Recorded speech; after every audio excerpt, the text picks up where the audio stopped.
นัตถิกัมมังสมังพลังแรงได้เสมอด้วยแรงกรรมไม่มีเด้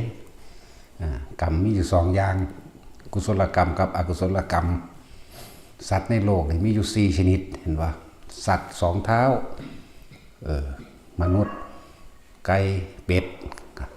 ให้ตัวอย่างไปสัตว์4เท้ามีหยังช้างม้าวัวควายอูฐก็ว่าไปสัตว์ไม่มีเท้างูกิ้งกือคือใส่เดือนนั่นแหละใส่เดือนมื้อนี้งูกิ้งกือใส่เดือนปลาที่อยู่ในน้ำนั่นแล้วก็สัตว์มีเท้ามากล้วนแล้วแต่เป็นไปตามแรงกรรมที่ตัวเองกระทำเองได้นั่นนะสัตว์4เท้าคือหมามื้อนี้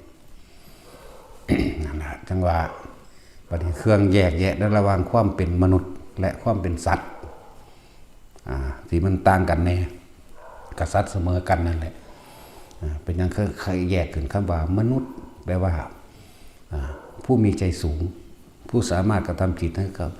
ผู้มีใจสูงผู้สามารถประพฤติทำให้ถึงความประเสริฐนั้นได้จึงเรียกว่ามนุษย์นี่ตั้งกายตรงจากว่าล่ะส่วนคำว่าสัตว์เดรัจฉานนี่มีตั้งแต่ยาวไปข้างหน้าเป็นอย่างมันคือยาวไปข้างหน้าตอนนี้ที่นี่บอกเรื่องของมนุษย์ก็มีกุศลกรรมกับอกุศลกรรมเพราะสัตว์ทั้งหลายที่พวกเขาหูเขาเห็นอยู่นั้นมาจากมนุษย์จากบาลาเพิ่นจึงแบ่งแยกออกมาว่าผู้มีใจสูงก็คือต้องเป็นคนที่มีคุณธรรมมีท่านการแบ่งปันต่างๆโดยความจริงใจแต่เราบ่แม่นว่างมงัวหากินอยู่เฉพาะเจ้าของเองดุจดังว่าสัตว์เดรัจฉานแปลว่าผู้ขวาง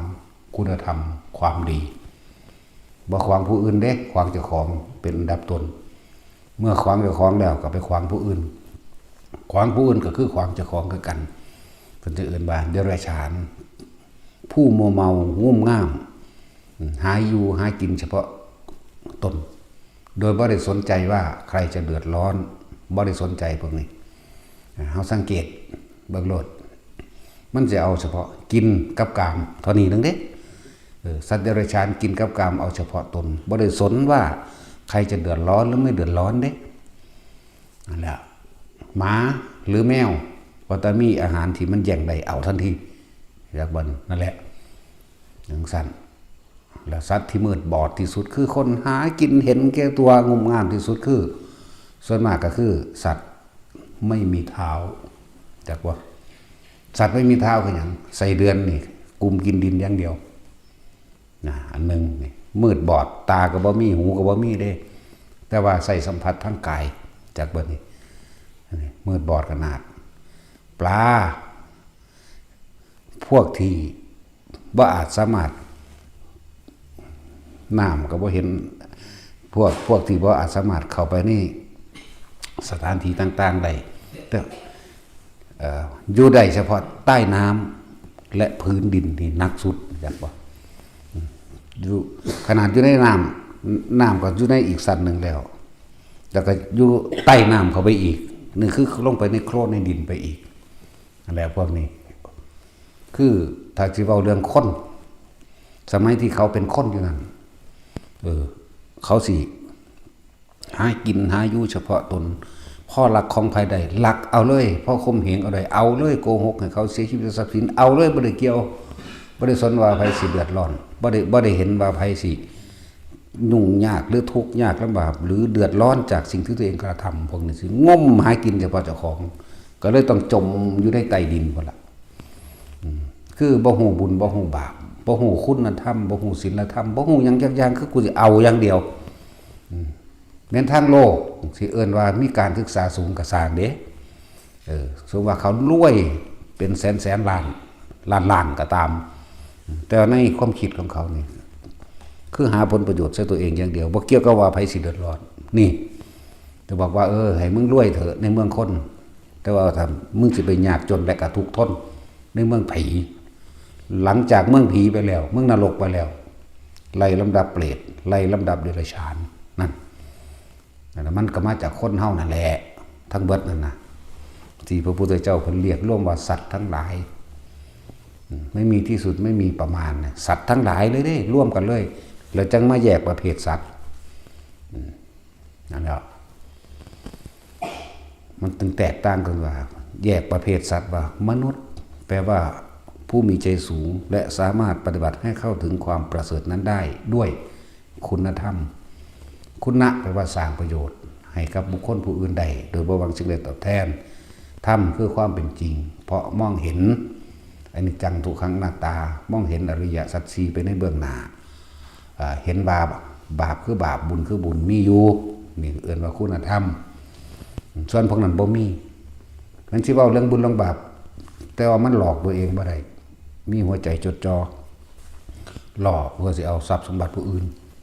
แม้นสิบวชก็สร้างพวกนี้นัก10 เท่านะมีจิตใจหลอกลวงให้ผู้อื่นงมง่ายเพื่อให้ตัวเองได้มาซึ่งลาภสักการะนัก10 เท่าสมมุติว่าเป็นภิกษุอยู่นี่ตายแล้วไปนรกก่อนเด้แล้วก็เลื่อนลำดับมาตามเมื่อเป็นเดรัจฉานก็เป็นเดรัจฉานที่อยู่แม้กระทั่งใต้น้ำตัวเองเป็นผู้นำจิตวิญญาณตัวเองเป็นผู้เรียนรู้ธรรมะคำสอนแต่ว่านำคำสอนเนี่ยมาเพื่อหาผลประโยชน์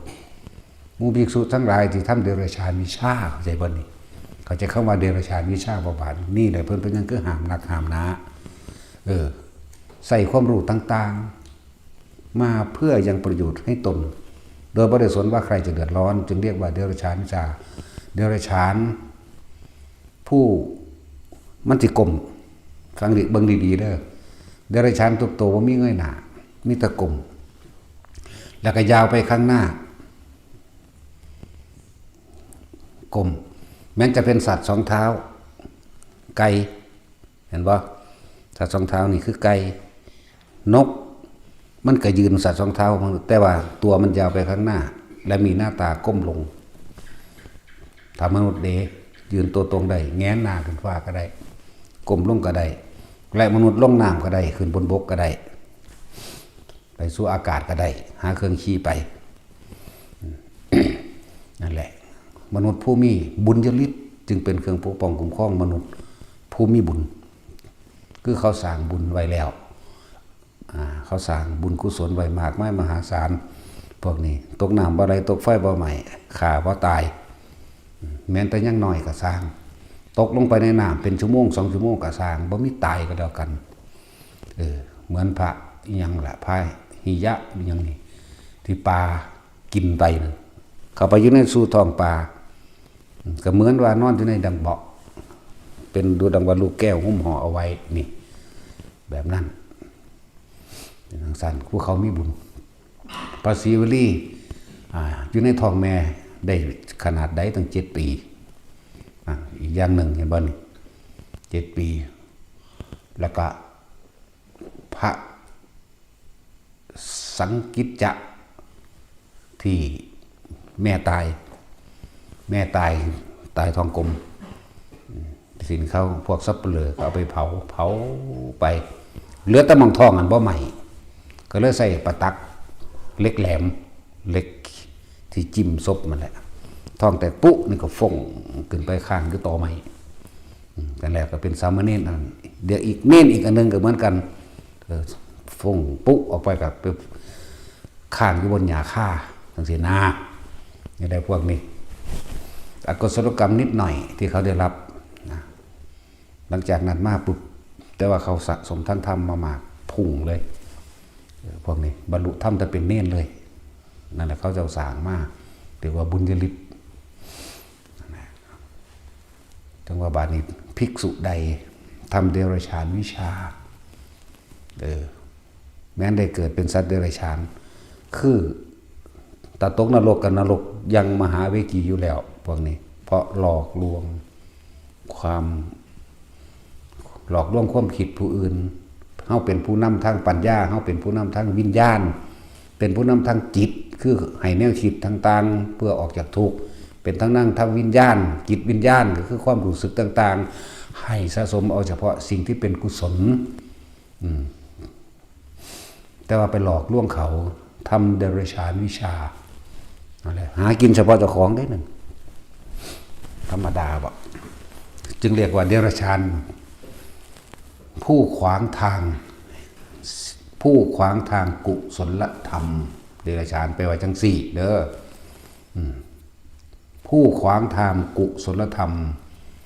อันเป็นหนทางขวางแล้วซึ่งทางแห่งพระนิพพานนี่เดรัจฉานแปลว่าจังสี่เดรัจฉานจึงมีกายยาวแล้วก็ขวางยาวไปข้างหน้า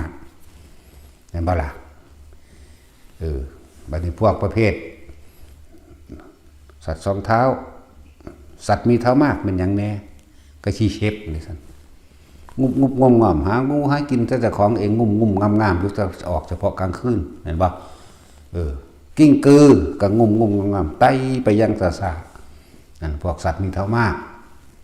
นั่นฤทธิ์แห่งกรรมนั่นแหละตามธรรมดาแล้วฤทธิ์มีอยู่10อย่างนะครับแต่เฮาบ่เบิ่งนี่ฤทธิ์แห่งกรรม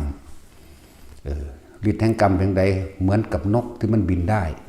สามารถเหาะไปบนอากาศได้ดุจดังนกนั่นคือฤทธิ์แห่งกรรมของเดรัจฉานพวกหลอกลวงคนเขากินนกสองเท้าบางประเภทซ้ำกินก็กินบนอากาศนั่นคือมันเหาะได้นั่นแหละเห็นว่าล่ะนกนางแอ่นนี่กินบนอากาศนอนบนอากาศผสมพันธุ์กันบนอากาศนี่ขึ้นไปในสันบรรยากาศสันใดสันหนึ่งนอนหลับอยู่สันใส่ปีกลางเซิร์นอยู่สันถ้าจะลงมาสู่พื้นดินคือมาแซวเอาสิวเอาจิกเอาจิบเอาจิกเอาปลาในน้ำเราก็ขึ้นข้างบนเวลากินน้ำก็ใส่ปากแลนจี๊ดกินกลางปีกออกจี๊ดกินน้ำแล้วก็ขึ้นข้างบนนั่นแหละเป็นทั้งสั้นนี่เลยเรียกว่าฤทธิ์แห่งกรรมเป็นทั้งสั้นพวกเดรัจฉานต่างๆพวกคนจากเหตุกับเหตุที่เขาบอกว่านี่แหละเพราะว่าเป็นอาชีพถ้าเจ้าคิดว่าแต่ว่าก็แล้วแต่เด้แต่ว่าถ้าส่วนคำว่าหมู่ภิกษุสงฆ์สามเณรทำสิ่งเหล่านี้เฮาสามารถตักเตือนได้โดยพระวินัยพุทธเจ้าห้ามอย่างสันเดรัจฉานวิชาบ่แม่นบ่เดรัจฉานวิชาห้ามทำเดรัจฉานวิชาเป็นวิชาเป็นความรู้ที่หากินอย่างสัตว์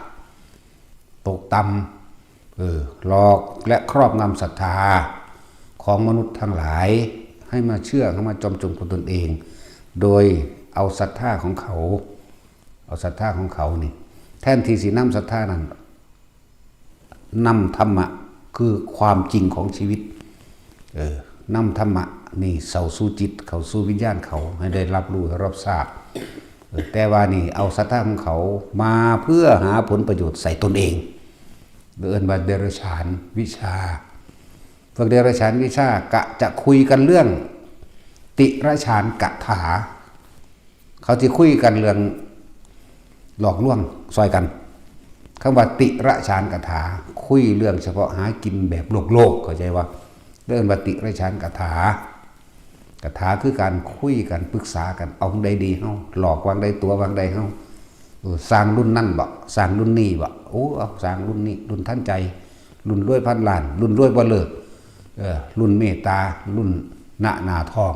แม่นบ่เนี่ยติรัจฉานกถาคุยกันหยุดดั่งสัตว์เดรัจฉานเพียงเพื่อจะได้ตามความต้องการของตนนี่เริ่มว่าติรัจฉานกถา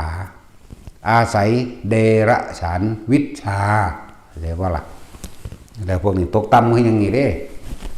ภิกษุสงฆ์ห้ามเฮ็ดนั่นนะจนคนเฮ็ดก็เฮ็ดติแต่มันหาปนกี่ขากันไม่กินก็เฮ็ดอยู่ไหมก็แล้วแต่เรื่องของคนเฮาบ่ว่าแต่ถ้าเรื่องของหมู่ภิกษุสงฆ์บวชเขามาแล้วเฮาต้องศึกษาพระธรรมศึกษาพระวินัยเด้ศึกษาพระธรรมคือศึกษาความจริงของชีวิตมีอริยสัจ4เป็นต้นพระพุทธเจ้าองค์ใดที่เพิ่นเกิดขึ้นมาแล้วอุบัติขึ้นมาแล้วกายย่อมแสดงซึ่งอริยสัจ4ธรรมจักรปัตตนสูตรทุกพระองค์นะบาละย่อมแสดงซึ่งอนุพุพิกถาด้วยว่าทานด้วยศีลด้วยภาวนาเป็นต้นเรื่อยอานิสงส์แห่งทานอานิสงส์แห่งศีลอานิสงส์แห่งการภาวนาสวรรค์หรือบอกโทษต่างๆได้จนถึงนิพพาน นั่นเรียกว่าอนุพุพิกถาไหลเข้าไปสู่การแสดงซ้ำซึ่งอนัตตลกนะมั่งอรักขณสูตรนั่นอธิตปริยายสูตรมั่งนั่นปฏิจจสมบัติก็รวมอยู่ในอริยสัจสี่นั่นแหละนี่จำแสดงสิ่งนี้หมดทุกพระองค์พระพุทธเจ้าจำเสมอด้วยพระพุทธเจ้าเข้าใจว่าล่ะเป็นผู้เจ้าเป็นเจ้าแห่งผู้รู้เสมอกันความสามารถเสมอกันบ่มีด้อยบ่มีสูงบ่มีต่ำกว่ากันเสมอกันพระพุทธเจ้าย่อมเสมอด้วยพระพุทธเจ้าเด้อบ่มีองค์ใดเก่งกว่าด้อยกว่าบ่มีเสมอกันทั้งนั้นนั่นแหละหมู่ภิกษุสงฆ์เฮาเรียกว่าเตือนด้วยพระวินัยจะไปหาเหตุจะไปเอาศรัทธาของคนที่เขาคนเกิดมาเนี่ยมันแสวงหาความสุขอยู่แล้วในความจริงมันแต่ว่าเขาแสวงหาความสุขอันบ่อาจสามารถที่จะพ้นทุกข์ได้เพราะความสุขของเขาคือในรูปในรสในกลิ่นในเสียงความสุขอันที่สมปรารถนาโดยกามความพอใจรักใคร่ในรูปในรสในกลิ่นในเสียงความสุขของเขาคือมีวัตถุสิ่งของไว้บ่ได้เหมือนกันกับพระพุทธเจ้าเฮานั่นสุขอันเกิดจากความสงบมั่งสุขอันปราศจากการครอบครองมั่งความสุขใดที่เสมอด้วยความสงบไม่มี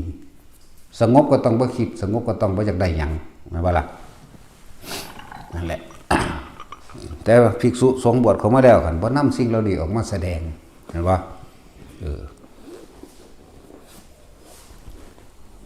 เพิ่นเอิ้นว่าเดรัจฉานวิชาหากินอย่างสัตว์เดรัจฉานผู้มีกายยาวไปข้างหน้าพวกนี้ก้มต่ำลงดินอยู่แล้วไก่พวกเจ้าว่ามันก้มบ่ซั่นช้างม้าวัวควายก้มบ่เจ็ดตัวย่างไปข้างหน้าบ่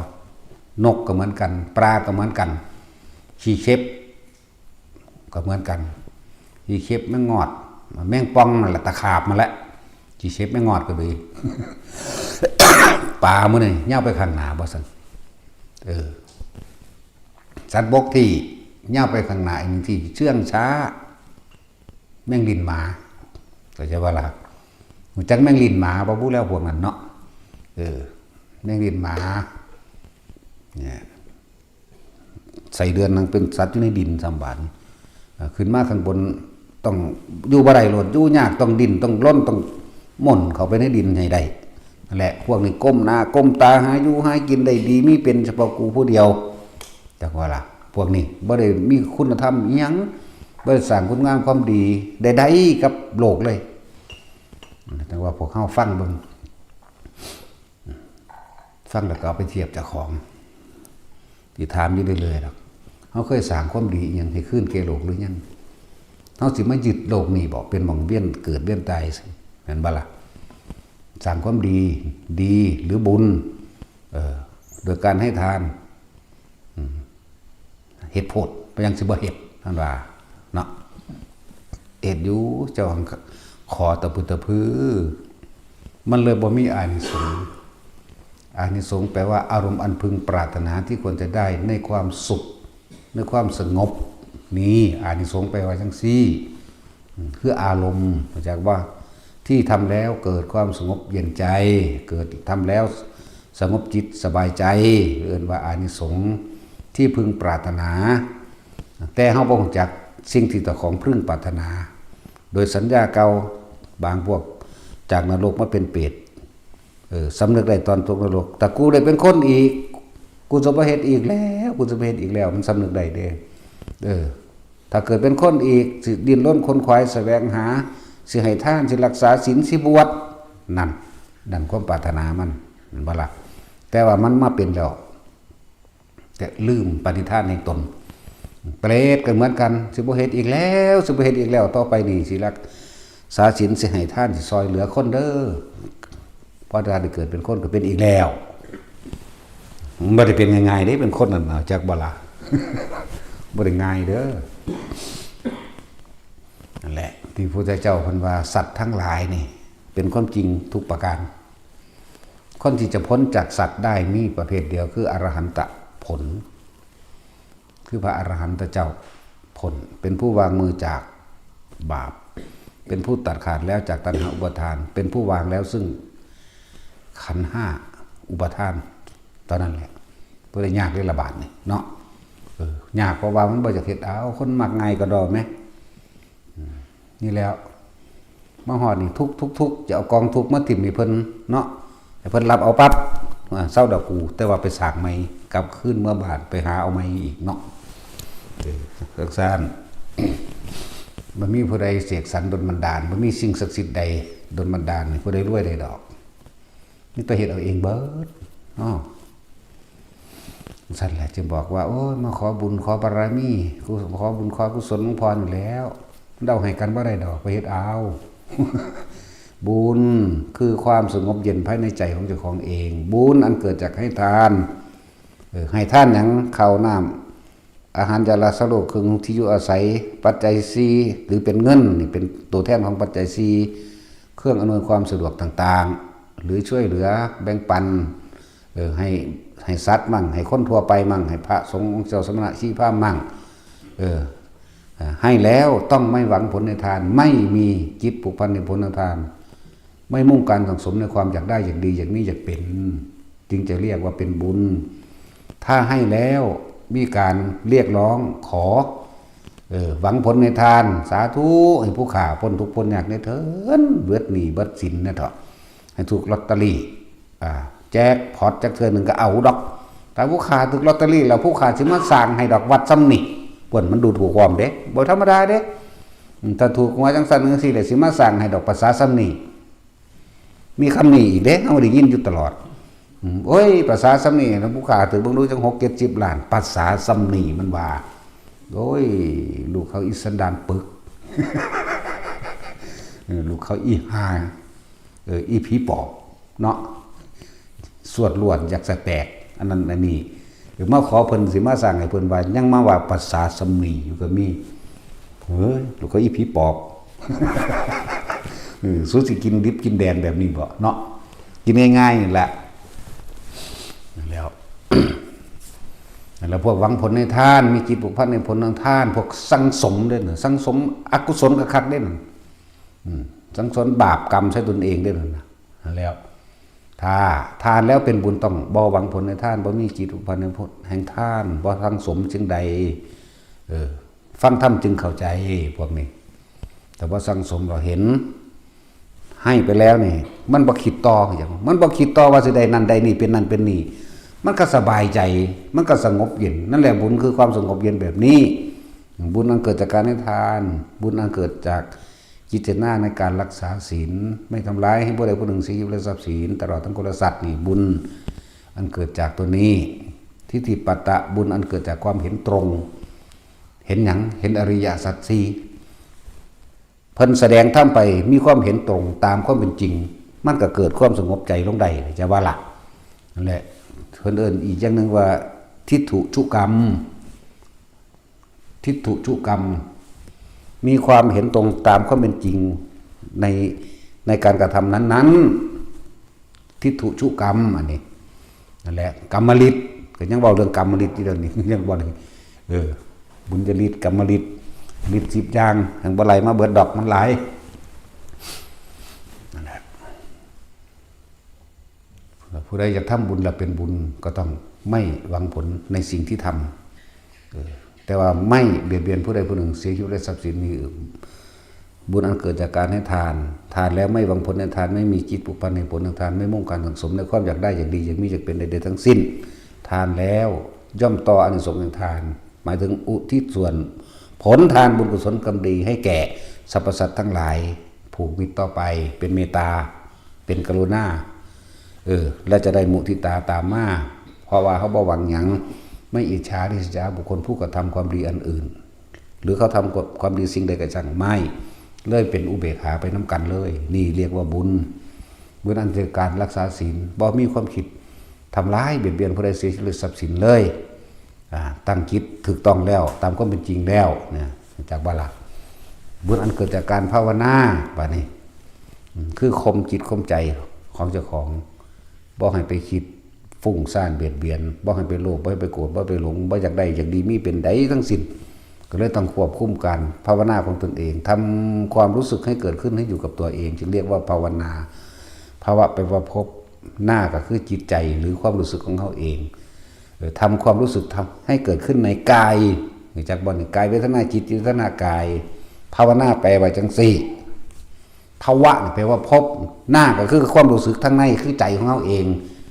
มาจากคำว่านะโมนั่นแหละนะโมก็คือใจที่มันนอบน้อมอยากบอกละนอบน้อมเข้ามาสู่ตนทำความรู้สึกให้เกิดขึ้นในกายคือพวกเข้าฝึกทรงชันจากจุดนั้นร่วมกันนี่เอื่นว่าภาวนาความรู้สึกเกิดขึ้นแล้วนี่ในกายตัวเองนี่ความคิดมันบอกไปหาสร้างคนหักคนผู้นั้นผู้นี้เด้อะไรผู้นั้นจะเกิดภาวนาผู้นั้นท่านศีลภาวนาอะไรจังว่าเขามีโอกาสล่าเหตุเอาขนขวายเอาพวกภิกษุสงฆ์ทั้งหลายบวชมาแล้วเสมอกันโดยตอนต้นที่แรกที่บอกแต่ว่าบ่เสมอกันคือการสั่งสมคือการกระทำของเจ้าของเองนั่นแหละกรรมหลักคือการกระทำของตนเองคนบวชเขามาแล้วมาศึกษาซึ่งพระธรรมพระไตรปิฎกก็มีอยู่แล้วเนี่ยนั่นแหละพระธรรมพระวินัยก็อยู่ในไตรปิฎกนั่นแหละศูนย์รวมมันเบิดเอาได้ยังไงหันไหมบ่มีครูสอนเจ้าก็อ่านพระไตรปิฎกโหลดนั่นแหละครูเจ้าของเองแหละครูธรรมก็คือในหนังสือนั่นแหละอ่านเอาตัวแต่ว่าสำหรับเฮาอยู่นี้บวชเข้ามาปั๊บแจกหนังสืออริยวินัยเด้อเพราะว่าเขาบ่ทันได้ฮู้จักหยังเขาบ่ทันรู้จักอันใดควรอันใดบ่ควรเฮ็ดหรือบ่ควรเฮ็ดว่างตัวเองยังบ่เหมาะสมกับฐานะแห่งภิกษุนั่นเองฐานะแห่งภิกษุนักบวชเว้าแบบใดกินแบบใดนอนแบบใดย่างก้าวกายแบบใดฟังอันใดสมควรเบิ่งอันใดคุยกันเรื่องใดเห็นบ่ล่ะเมื่อศึกษาไปวินัยดีแล้วต้องศึกษาธรรมแบบนี้สิอ่านก็อ่านสิฟังก็ฟังตอนนี้ก็คือฟังหรือเดี๋ยวนี้ได้ยินได้ฟังธรรมแต่มีความเห็นตรงบ่เป็นทิฏฐุชุกรรมบ่หรือทิฏฐิปตะมีความเห็นตรงน้อมเข้ามาสู่ทิฏฐุชุกรรมนั่นบางสั้นฝึกหัดตนเองต่อส่วนพวกเขาเฮ็ดเดรัจฉานวิชานั่นแหละสิ่งที่เขาสิได้รับเข้าลงสู่มหาอเวจีเสียก่อนนะแล้วก็เป็นเปรตแต่ละชนิดตามความหนักความเบาตามโลกเจ้าของที่มันหลอกลวงผู้อื่นอยู่ในใจเมื่อเข้ามาสู่เดรัจฉานจะเป็นสัตว์ที่ต่ำสุดและอยู่ในความมืดจมแม้อยู่ในทะเลก็เสือกเป็นสัตว์ที่อยู่ใต้ดินทะเลอีกเหมือนกันไส้เดือนนี่เหมือนกับอยู่บนดินแต่ไม่ใช่อยู่บนดินอยู่ใต้ดินเห็นปะล่ะสัตว์ทั้งหลายเหล่านั้นเหมือนอยู่ในทะเลกับเกิดกลายเป็นสังเสชะผู้มีความมืดมิดเด่นสังเสชะว่าอาจสามารถสงเคราะห์เข้าหาภายได้หรือเอื่นว่าสังเสชะไม่อาจสามารถสงเคราะห์หรืออยู่ร่วมกับบุคคลผู้อื่นได้ว่าอาจสงเคราะห์ภายได้เลยหรือเอื่นสังเสชะเข้าไปอยู่ทั้งใต้ดินใส่เดือนมันสิอยู่บนภายได้ล่ะเห็นบ่ล่ะบัดนี้ไอ้มาเลาะงอกแงกอยู่ทั้งใต้ดินใต้ทะเลเยอะมากเลยพวกเขาบ่ฮู้ซื่อๆเลยเห็นบ่ล่ะสั่นตัวพวกเขาเห็นแน่หมูหมากาไก่นกมันว่าซ้ำพ่อสิเห็นได้และผีส่งผีเสื้อก็ว่าไปล้วนแล้วจะเกิดจากกรรมของเขาด้วยฤทธิ์แห่งกรรมฤทธิ์ที่มันเกิดขึ้นได้ก็คือฤทธิ์แห่งกรรมที่เขาเป็นมานะเขาสามารถห้องเหินเดินอากาศได้ก็จะเป็นอยู่บ่นกไหมว่าเวียดระวังอยู่ตลอดเลยนะเป็นบ้าล่ะนั่นแหละฤทธิ์แห่งกรรมฤทธิ์10 อย่างบุญญฤทธิ์โอ้ยเอาบุญญฤทธิ์ไปแล้วปกป้องได้เบิดอันใดก็สร้างกูบ่สนใจหยังกูสิเฮ็ดอันใดที่มันดีเฮ็ดแล้วสบายใจบ่เดือดร้อนผู้ใดก็คนแม้ตนและคนอื่นเฮ็ดนั่นแหละจังซั่นสังสมสิ่งที่เป็นกุศลเกิดกลายเป็นบุญญฤทธิ์ขึ้นมาเองจึงเรียกว่าบุญญฤทธิ์ฤทธิ์แห่งบุญปกป้องคุ้มครองเฮาเบิดว่าบุญญฤทธิ์กรรมฤทธิ์นั่นแหละมีฤทธิ์มีเดชเฮาเดินอากาศใดอากาศใดนกชนิดนั้นนกนังแอ่นจากบ่ล่ะอันอีกชนิดหนึ่งอยู่ผสมพันธุ์กับกลางอากาศธรรมดาบ่ เขาสิมาทอนแผ่นดินใดคือมาใส่ไข่มาช่วงวางไข่นอกนั้นอยู่บนอากาศผสมกันอากาศกินนอนบนอากาศสังเกตเบิ่งเด้อไปก็ดีสิเข็บมีจักขาแต่จุยสิเข็บมีจักขาจังสั้นแหละสัวซ้ำรายการศึกษาแม่นว่าสั่นใครบอกเจ้าตอบว่าได้ตัดสินเราถึกด่าดูแลเอาเจ้ามาด่าแทนก่อนบัดนี้โอ้ยแต่สิไปถามว่ากิ่งคือมิจคาทั้งแล้วกันเลยเนาะผมว่าตอบในเด้พวกเจ้าสิไปจำเอาแล้วไปตอบนำแต่ว่าไม่รู้ความจริงก็ใช่ว่าหลักบ่มีผู้ใดไปพิสูจน์ความจริงเด้อเท่านั้นขาเท่านี้ขาหลวงพ่อว่าหรือหนังสือว่าแต่ว่าตัวเองบ่เคยจับตัวมันมาเพื่อสินับเลยนี่แม่นว่าล่ะนี่ความรู้จำกับความรู้จริงมันต่างเด้ตอนที่เฮานับอยู่เนาะเฮานับตัวตายได้บ่ได้นับตัวเป็นนับตัวเป็นบ่ได้มันง้อเขาแตะเนี่ยเดี๋ยวมันลองคอมเข้าโลดนะอันนับตัวตายเวลาเฮานับนี่ก็ค่อยๆยืดออกมันมีวิธีอยู่เฮ็ดให้มันยืดตัวออกมาแล้วก็ใส่อันเด็ดเอาไม้กวาดไหมนับที่เราสมีกับเน็บไว้บ่ได้มันเข้าเดียวสิแล้วเด้อตาก็ไล่พ่อตาหูอยากบ่ตาก็ไล่พ่อตาแต่ก็มี2 อัน 3 อันหมดเด้นี่คือการพิสูจน์ความจริงไล่สูบยาสักวันมานับอีกได้เท่านี้ก็เน็บไว้อีกจดไว้พร้อมเด้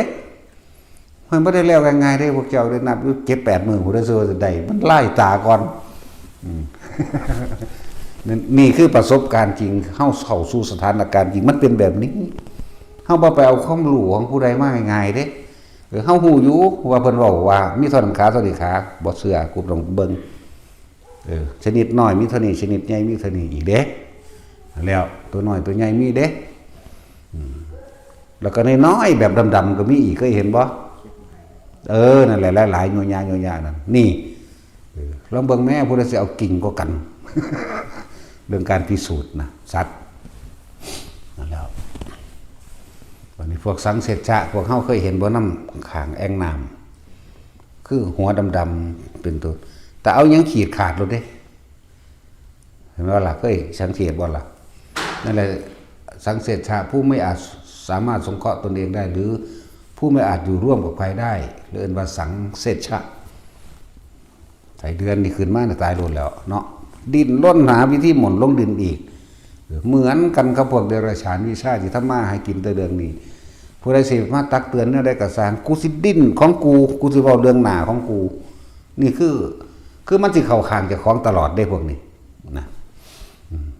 แล้วพระธรรมพระวินัยพุทธเจ้าก็แสดงไว้แล้วแต่พวกมันพากันเฮ็ดเกกีมันก็กิทนามึงสิดังส่ำใดวะพวกเกกีทั้งหลายพอไปหาซักเสือซักหมาใส่ตัวของกันข้อคู่หัวง่วงหัวควายมาหัวลิงหัวผีหัวหนักมาซุบใส่หัวเจ้าของคู่จังซี่มันคนละอันเด้กับพระพุทธเจ้าสอนแต่ว่าตัวเองอาศัยผ่ากาสายะของพระพุทธเจ้ามาหากินโดยศรัทธาบุคคลผู้อื่นตัวเขามันบ่แม่นหนทางพ้นทุกข์ได้นั่นน่ะนั่นแหละกำไรไว้ย่อมได้รับผลของกรรมนั้นสืบไปฤทธิ์แห่งกรรมเฮ็ดให้เจ้าของเป็นเองได้บาดนี้ตอนเป็นคนโอ้ยได้อยู่แล้วกูมีเงินหลายแล้วลูกศิษย์หลายแล้วแม่นบ่ซั่นพวกมีความเห็นความเสื่อความศรัทธาไปทั้งนั้นมันหลายก็ดอกไปทั้งที่เห็นแก่ตัวเหมือนกันเอาไปเห็นแก่ตัวโลดเด้เอาไปซักอันเมตตามหานิยมแม่นบ่เพื่อสิเรียกทรัพย์ผู้อื่นมั้ยให้ผู้อื่นมานิยมเจ้าของมันบ่เห็นแก่ตัวบ่นั่นสาริกาลิ้นทองสาริกาลิ้นหมามันไปซักเอาหยังเว้าให้คนรักคนหลงแม่นบ่มึงสิให้เขารักเขาหลงเฮ็ดหยังก็มึงหลงเขามึงจะไปซักแนวนั้นแม่นบ่ล่ะบางพวกก็ว่าอีหยังคือเขาหลงก็พากันแสวงหา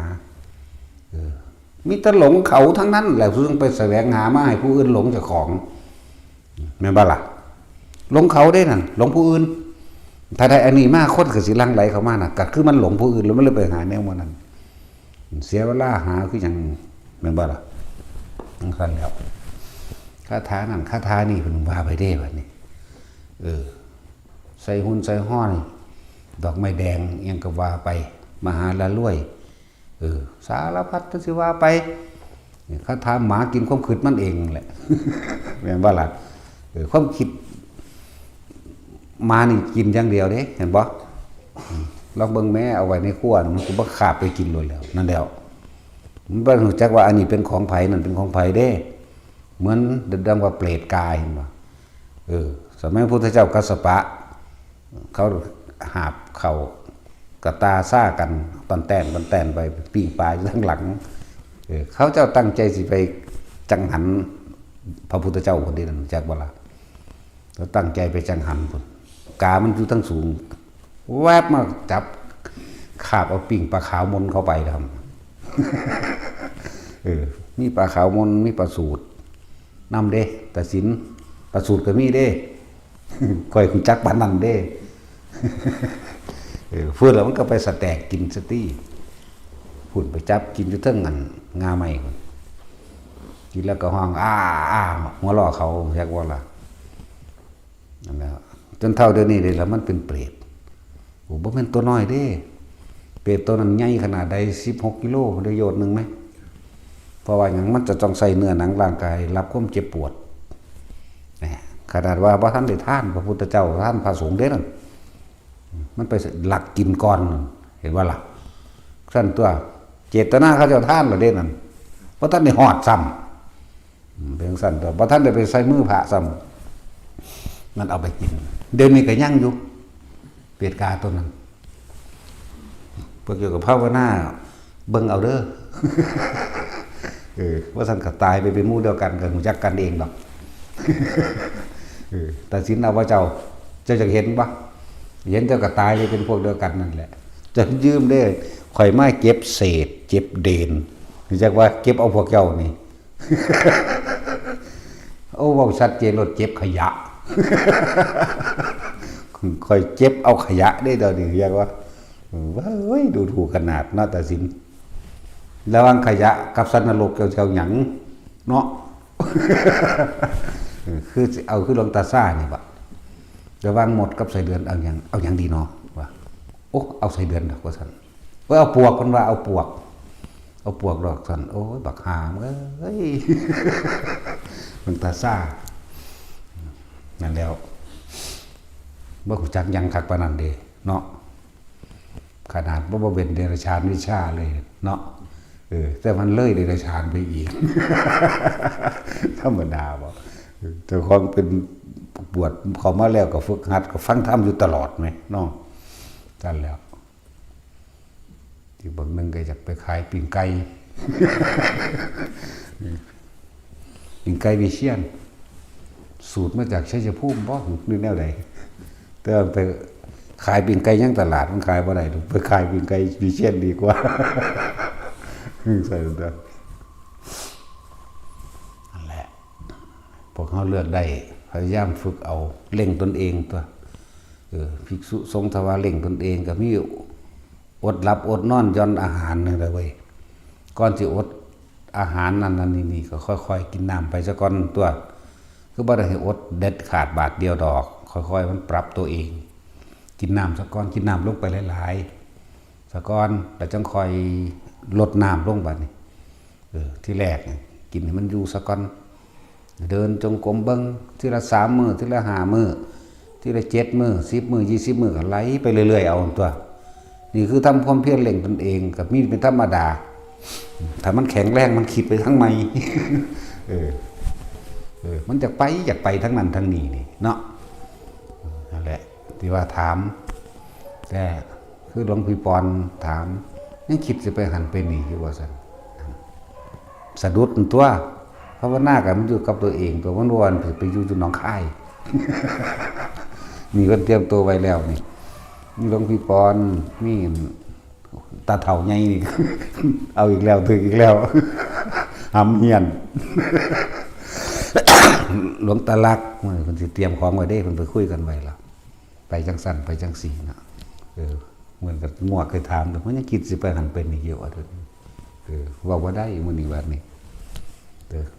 จะไปมันสิเจ็บขาซั่นแม่นบ่บาดนี่สิเจ็บขาต้องอยู่งามห่ำ แต่มันไปนี่ยากกว่าเก่าอีกเด้อมันตัวห้ามไปก็จะไปสิไปเฮ็ดหยังเนาะมันอยู่ในนี่ภาวนาอยู่ในความรู้สึกตัวเองนี่แน่ถ้ามันไปอยู่หนองคายมันก็คิดไปพุ่นแล้วจักว่าบ่รักษาความคิดเจ้าของมาอยู่ในกายเจ้าของเลยนี่บุญลมหายใจนั่นแหละอุณาโลมนั่นแหละในความรู้สึกตัวนั่นแหละแค่นั้นมันก็ได้แล้วหลักธรรมหลักธรรมก็อยู่ในหลักจิตเฮาเองนี่แหละให้รู้สึกตัวนี่แหละอยู่ในธรรมนี่แหละตัวนี้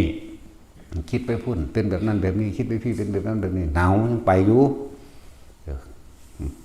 เมื่อมันได้หลายปีเราได้บวชมานี่ก็เลยเนาะก็ต้องจักหยังอยู่ปานผู้สีลายด่าน้ำกลอีกคิดถ้าจะไปหันจากไปนี่อันนั้นโอ้ยแก่งผ่าดำปลาค่ำใหญ่เชี่ยวหมากปากแดงเถ่ากระเถ่าหาแต่มองสิไปหัวหน้าแก่งผ่าดำแต่ละมือแต่ละเล่นไปเห็ดยังแหละกูปุ่นดังไฟขึ้นตะตีหาบอกลูกรองสมุนเพิ่นไปก็ย้อมผ่าให้มันได้สีจังสันสีจังสีมันยังมาเศร้าเข้าไปก็เห็นดังเบิ่มเลยเอาย้อมผ่าเอายังมาแรงบ่าย3บ่าย4เข้าไปอีกย้อมผ่ายื่งสั้นแหละโอ้ยพวกแก่งผ่าดำประค่ำใหญ่เชี่ยวหมากปากแดงบ่มีหยังคุยกันแต่เรื่องสิไปหันมานี่ซื้อสีอาทิตย์ละ 4,000 เดือน 12,000สีย้อมผ่าบ่มีเวียกหามันนี่หยังแต่เป็นได้ก็เป็นเลยต้นได้บัดนี้ตำตาเอาไว้โดยกระรอยฝากปากก็เก่าอีกที่เท่าไว้จักยังกันตัวบาดนั่นแหละหาตะตั้งสิไปแต่ไปแล้วบัดว่าตะเกากันโทษเอาปลาแห้งไม่พอในเด้อปลาแห้งเบิดโอ้กสิแลนไปหาสแต็กอีหยังดูไก่คือว่าสแต็กอยู่นี่เนาะจังมื้ออื่นกินนั่นแหละให้ไปก็ไปให้ผู้อื่นยากนำผู้สาวไปเล่นซื่อๆได้แล้วพอหยังได้นั่นไปแล้วก็ไปคุยกันเรื่องนั้นเรื่องนี้จังซั่นจังซี่สิภาวนาปานใดมันภาวนอนที่มันหลายกว่าเนาะเบิดนั่นแหละถึงงั้นผู้ใดก็ลูกพี่เพิ่นผู้นึงหลวงพ่อหยังฮะหลวงพ่อสมชายอีกผู้นึงพากันไปหาตะเล่นหาเล่นซื่อๆหากินไปมือๆบ่พอสิได้เพิงผ้าโอ้ยว่าแก่งผ่าดำประค่ำใหญ่ไปเที่ยวเวลาหลวงพ่อสมชายแล้วก็ปู่ศรีนี่แหละเดี๋ยวที่สาบให้เป็นห้ำเฮียนอยู่นี่ก็เลยคือเขาแก่งนี่ว่าได้ตายล่ะอันนั้นเบิดละเด้ล่ะให้เขาไปส่งด้วยบัดนี้โอ้ยเขาไม่ได้สนใจการกินการอยู่ได้อันคนไปทุดงจักว่าคนเขาป่าไปแสวงหาอีหยังแสวงหาตนได้แสวงหาความคิดแห่งตนแสวงหาสาเหตุแห่งกูเกิดมาเนี่ยกูเกิดเพราะว่าอย่างกูคิดเรื่องใดกูจะเฮ็ดจังได๋กูสิหยุดความคิดกูได้ไว้เด้ก็เฮาไปอยู่ป่านั่นน่ะเฮาบ่ได้ไปสนใจกับไผเด้แล้วอันเรื่องอดข้าวอดน้ำนั่นน่ะบ่แม่นว่าอดเทเดียวเด้มันก็ค่อยๆเฮ็ดไปเรื่อยมันก็2 มื้อก่อน3 มื้อก่อนคอยยับไปเรื่อยฮอด7 มื้อ8 มื้อ10กว่ามื้อไปเรื่อยสุดท้ายแล้ว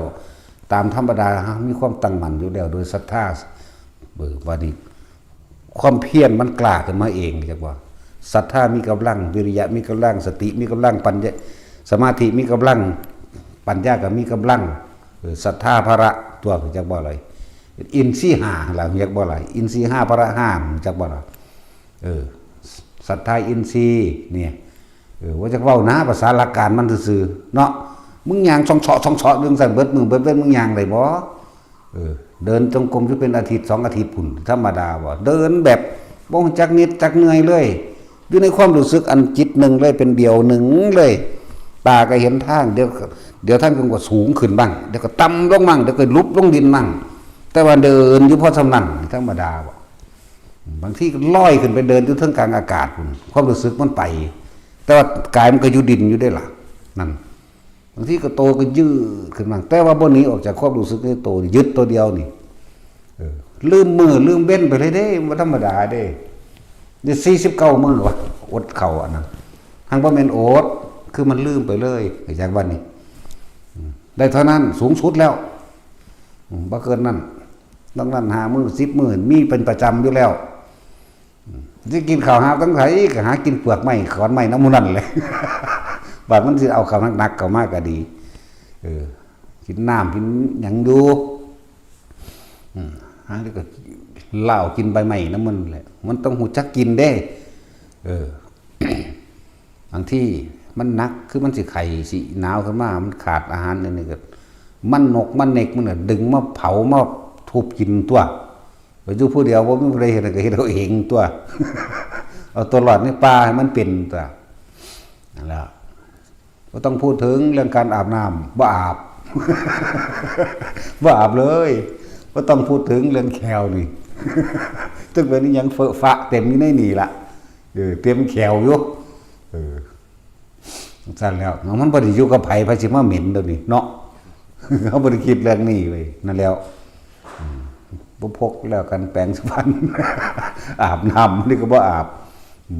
ธรรมดาว่าเอาอยู่จังซั่นเลยล่ะศรัทธาธรรมดาเฮาก็นั่นอยู่แล้วบัดมันก็โดยการ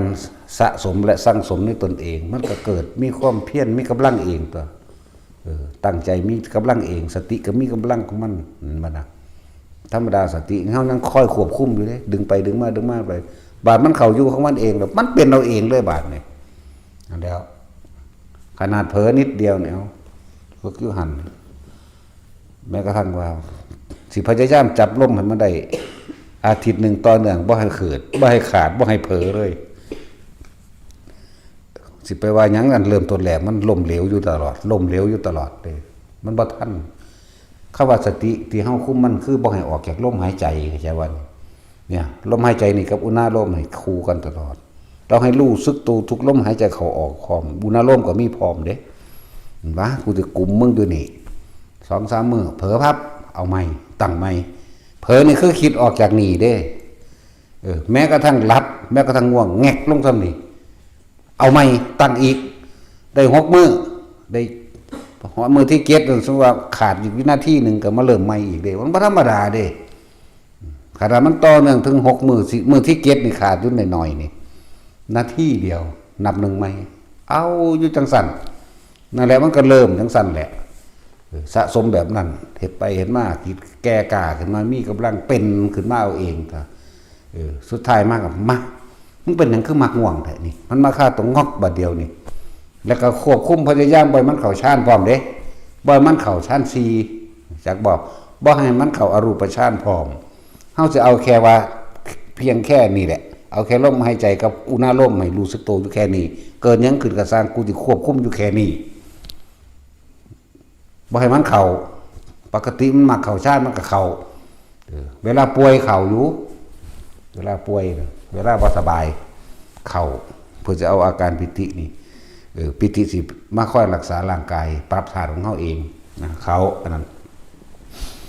บัดนี้ก็มันสิมาฆ่าย่านอีหยังอยู่นี่คิดไปคิดมาก็เอาเลยตั้งไว้อาทิตย์นึงแต่บัดนี้ว่าต้องได้เอาผ้าอาบน้ำผูกเจ้าของสะกกไม้ก็ผูกจักว่าล่ะผูกทั้งหน้าก็ผูกเด้ผูกกดกอดต้นไม้จังซี่ผูกจังซี่ก็ผูกทั้งหลังก็ผูกออกมาก็มาผูกมันก็ยังเผลองอกไปคือเก่าอยู่ธรรมดาบ่แม่นเฮ็ดมือเดียว2 มื้อเลยเฮ็ดอยู่6 ปีพุ่นเด้พวกเจ้าอันที่ว่าออกมานี่ว่ากูสิเอาเก็บมือให้มันได้บ่แม่นหากะเฮ็ดเด้บ่แม่นหากะสิมาเว้าน้อยๆซำนี้เด้เอาอยู่เรื่อยเฮ็ดอยู่เรื่อยได้5 มื้อเผลอออกจากลมหายใจนี่ความรู้สึกว่าเป็นหนึ่งเดียวนี่จากวันนี้นับมือใหม่ขีดใหม่จากว่าล่ะก้อนหินมาว่างก้อนหินมาว่างมันเผลอปุ๊บเอาต้นไม้มาว่างไว้เป็นกองได้มันแหละไปนี่แหละฝึกตนเองเลย สุดท้ายเบิ่งกันหน้ามันเป็นแมงที่ยังงอกแงกแต่กูลงไปหน้าผาเบิ่งกันหน้าตัวลงไปหน้าผาก็บ่แม่นว่าสิเป็นนางแบบเต็มที่แบบนี้เด้นี่เครื่องนี่ย้อนลงไปหน้าผาบ่ได้ต่ำเด้อพากันไปเบิ่งโดดพุ่นอันผาเสวยนี่บ่แม่นอยู่ฝั่งนี่เด้จักบ่แม่นอยู่ฝั่งอันมองรถแล่นทางโค้งนี่เด้พูนอยู่ฝั่งพุ่นเดี๋ยวนี้ยังเห็นเขาปั่นไดโนเสาร์ไว้เนาะอยู่แถวนั้นถ้าเฮาเดียวไปฟังพูนมันจังเห็นเลยว่าหั่นแหละอยู่ฟังพูนเด้พวกเจ้าแล่นมานำทางสกลนั่นแหละแต่ว่าในฝันว่าเห็นเขาปั่นไว้อยู่ มันแม่นหรือมันแม่นไม่รู้แต่ว่าพูนอยู่ฟังพุ่นอยู่นั่นเขาร้านนมสาวอยู่ประมาณทางนั้นนั่นแหละก็เป็นนั่งหันแล้วมันก็แปลกประหลาดอยู่เด้มันก็คือทัดเขาจะทำได้บักลายมือกันเด้มันก็เป็นของมันเราเองเด้วันนี้บ่ง่วงจักเถื่อบ่งอกจักเถื่อเด่นชัดอยู่ในนี่เลยลมหายใจครับอันนี้บัดนี้แต่ว่ามันมีปรากฏการณ์หลายอย่างเด้อเขาเดี๋ยวก็ขี้มากกลึบป้าเอาหอกพุ่งใส่เฮาเด้ไม่จักบ่ล่ะอย่าคิดออกเด้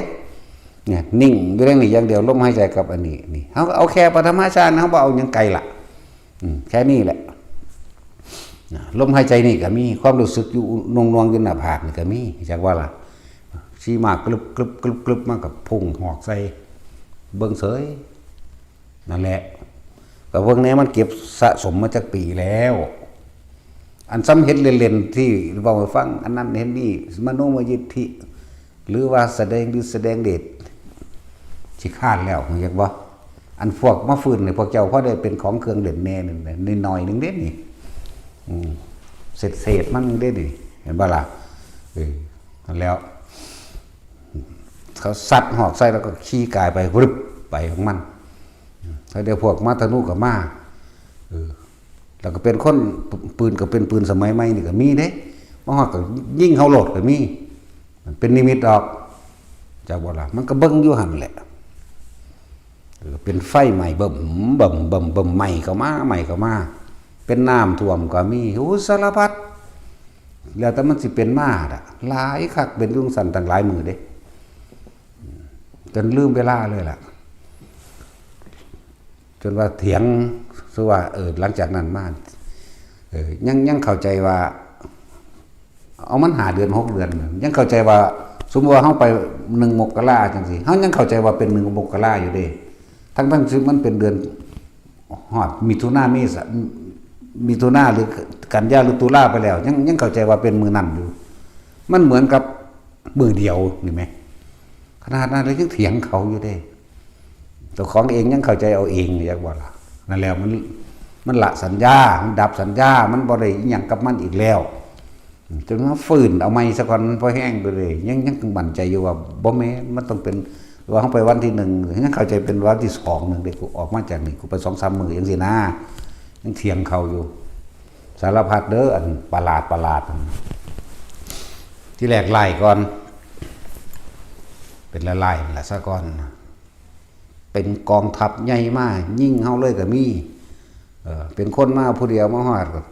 ขามันเลยก็ยิงเฮาเลยเปิ้งเฮามาเลยเป็นอีหลีนี่เด้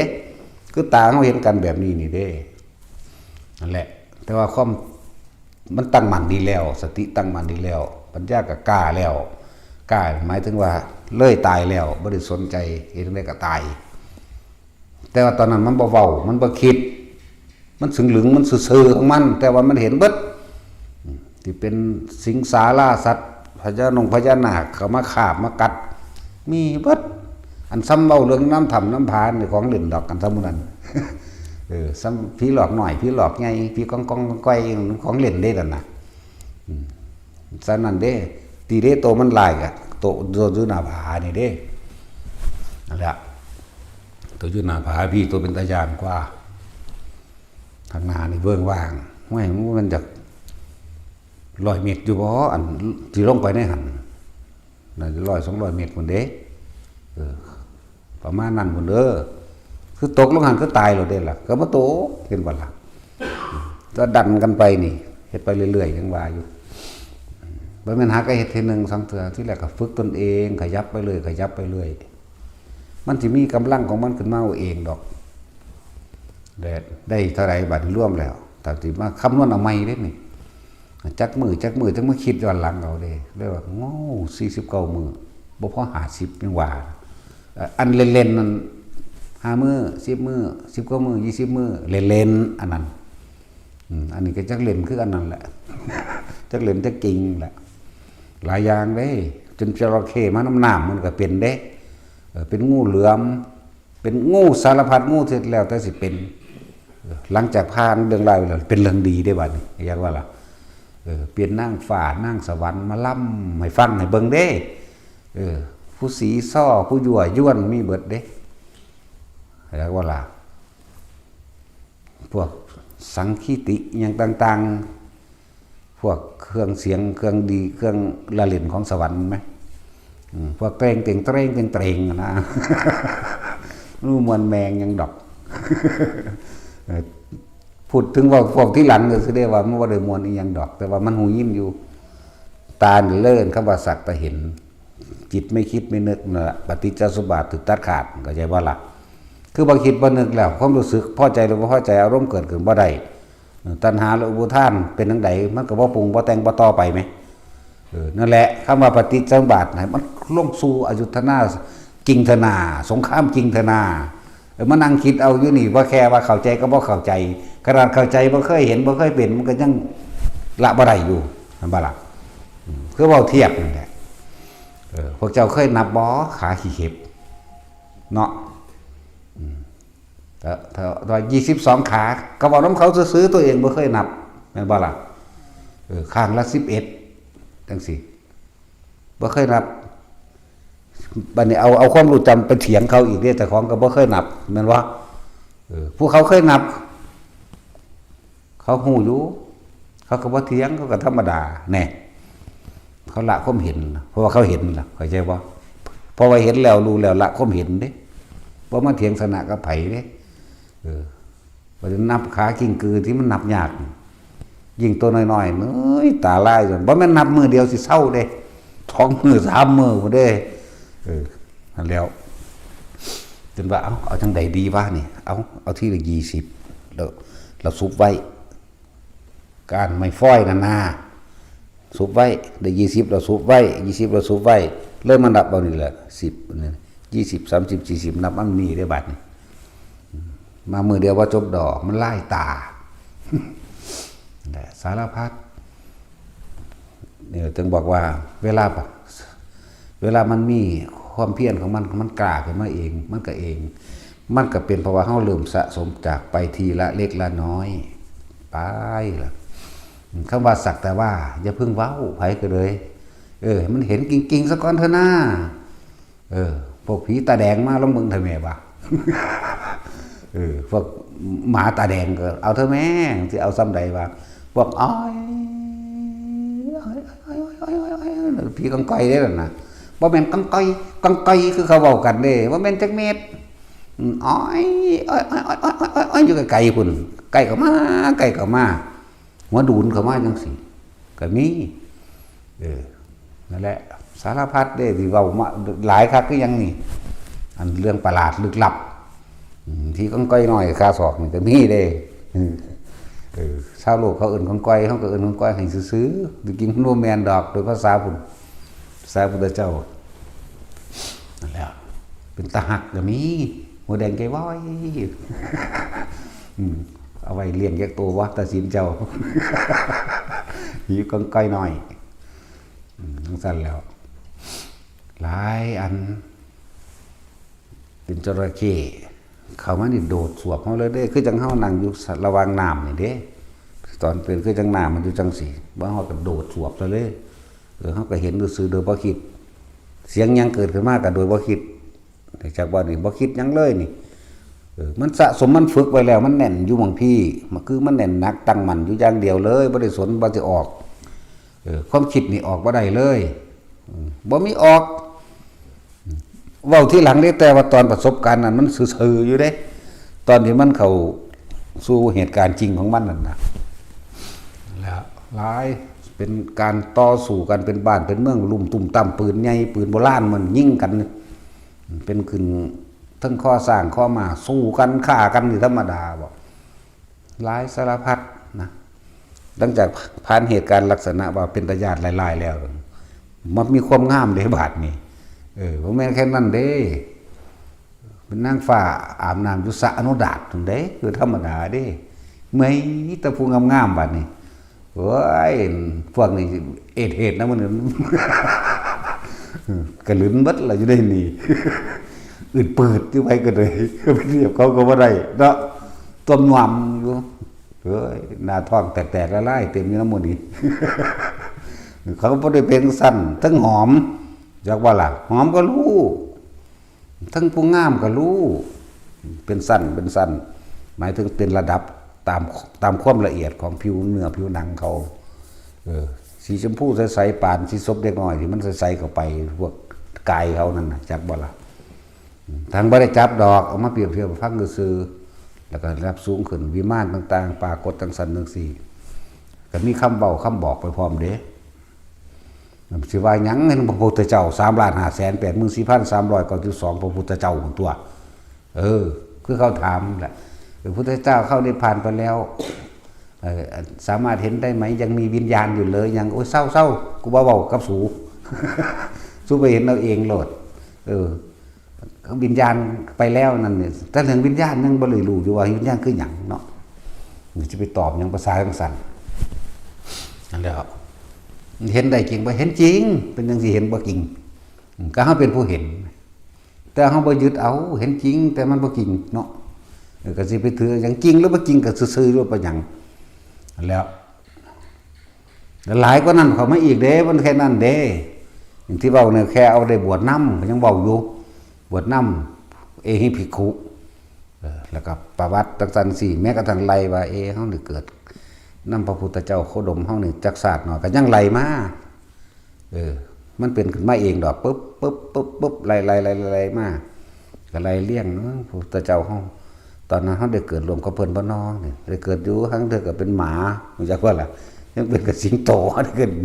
อันบ่ค่อยเกิดดีปานใดดอกส่วนมากตกนรกเฮานี่บ่ได้ว่าเจ้าของดีเด้สารเลวอยากว่าเนาะตาสินบ่ได้ว่าเจ้าของดีเด้ตกนรกกับเป็นเดรัจฉานเหมือนสั่นเด้มากที่สุดอีกว่าไปสวรรค์โอ้ยไปคราวเดียวหายใจนึงแล้วก็ลงมาจังซี่นะมาเจ็บเศษเจ็บเบนเจ็บขยะเป็นตะน้อยใจเนาะตาสินเอาแบบมาเลยเป็นขยะได้ตาสินก็เลยเก็บขยะจริงๆเด้นี่ได้บ่ได้ก็สร้างคือมันเป็นขยะจังซั่นตัวแต่ถ้าไผตะมันโลดนะหลายอย่างที่เข้าไปนั่นมาตรงชาตินี้เกิดพระพุทธเจ้าองค์นี้ยังคิดถึงพระโคดมคิดถึงบุญคุณของเพิ่นเฮาได้เกิดร่วมบ่น้อโอ้เกิดอยู่ชาตินี้เป็นแบบนี้ชาตินี้เป็นแบบนี้เอ้าปัจจุบันนี้พระพุทธเจ้าเฮาก็ไปเป็นสิงโตไปได้บาดนี้เอาเฮาคือเป็นกษัตริย์เพิ่นคือเป็นสิงโตก็มีไล่มาเรื่อยแต่ที่จริงมันเยอะกว่านี้นั่นแหละเดี๋ยวมันดังอยู่จักมื้อสั่นพวกเจ้าว่า49มื้อพุ่นเด้ล่ะถือว่ามันสิไล่มาเบิดแล้วแต่อันใดมันสิอยากเว้ามันก็เว้าเองดอกแม่งสั่นเลยนั่นไปอีกได้เกิดว่าเลยนั่นไปไหลไปถอยหลังไปของมันเป็นเราเองเฮาบ่ได้คิดมันเป็นเราเองเฮามารวบสรุปร่วมที่หลังให้ฟังซื่ออันนี้ไหลไปของพระพุทธเจ้าโมรีมิ่งรัตนโมรีสัมมาสัมพุทธเจ้าไหลมาพระพุทธสัมมาสัมพุทธเจ้าไหลโอ้ยมันนับเป็นองค์แบบเลยเอิ้นว่า3,500,000 โกฏมั่ง400,000 โกฏพระองค์มั่งนั่นเท่านั้นโกฏเท่านี้โกฏบ่ได้เว้าเด้อัน3 ล้านพระองค์คือโกฏอย่างว่าไหลมาอ้าวปานนี้จนถึงมาได้เคยได้บวชกับพระพุทธเจ้ามาจากองค์แล้วบวชเอหิภิกขุจังไหลมาจังมารู้นี่3,500,000 เป็นนี่ตาปลายสมัยนี่ก็หลายก็นั่นเด้12-13 ชาติเด้ตาปลายสมัยนี่อยากว่าล่ะพวกเจ้าเด้สิเอาแบบไหนหาแนวง่ายมาให้เฮ็ดเราเด้ดิอยู่กับลมหายใจนี่กับความรู้สึกตัวเองโลด นุ่มนวงอยู่นี่รอดเกิดจังขึ้นกับสร้างเบิ่งซื่อพวกเขาเอาสักแต่ว่าเห็นสักแต่ว่าได้ยินมึงขึ้นไปภูเขานี่ก็ได้ว่าหาแต่ไปเลิกปานนั้นเนาะว่าหาแต่ไปเมืองการว่าหาตั้งแต่ไปทุ่งนเรศวรทุ่งใหญ่ว่าหาตั้งแต่ไปนั่นก็ได้ดอกเอากูแค่นี้อยู่ผู้เดียวก็ได้ก็มึงสิสั้นอยู่หั่นแหละเอาลองเบิ่งหน้าเนาะสักแต่ว่ามันธรรมดาเด้มันเป็นคือคนมาอีหลีนี่มันก็มาอีหลีนั่นแหละเอานี่อยู่กุฏิหลังนั้นก็ได้พอนี่น้อยไปนอนเบิ่งหมาใหญ่สิพะโวมาหาเจ้า ตาแดงสลือขึ้นมาแล้วล่ะบัดนี้ตะย่านคือหยังนี่เนาะของเฮาหยังมีแต่กูสิเฮ็ดเนื้อแดดเดียวกันเด้บาดนี้ เพราะฉะนั้นก็ตาสินก็ได้เนาะคาถาเห็นผีชื่อได้ว่าตาสินจิปิเสขิเด้เจ้าก็ดิดยางไปกิปิเสขิไปก็พะโวออกมาจากยางเจ้านั่นแหล้วแต่มันน่ารักอยู่เด้เปื่อยตัวมนวมมาหั่นแต่เป็นศีลต้มเปื่อยๆแซ่บเลยตาสินเนาะตายแล้วเอาสมาทาน